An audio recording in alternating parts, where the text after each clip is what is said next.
perempuan tu duduk sini gerakan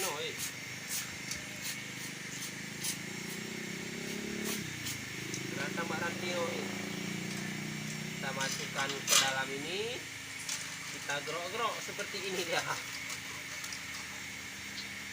Gawat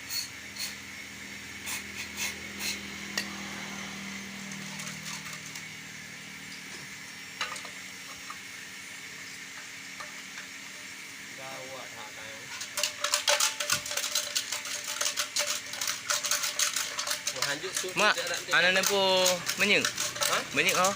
Menyik dalam. Ha.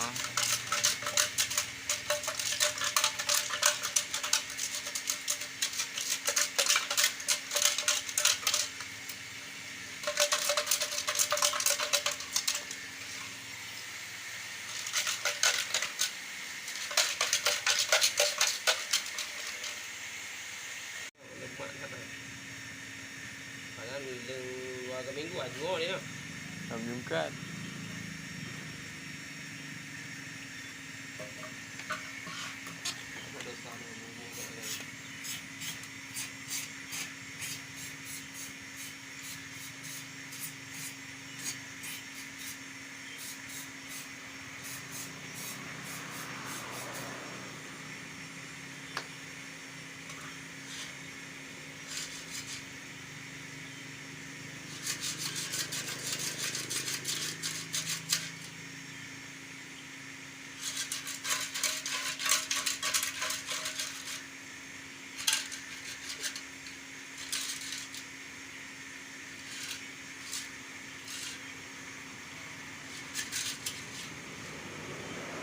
Tapi jangan kebun solar sana mungkin lagi. Jangan naik kebun solar mau uap di dalam dia. Ya.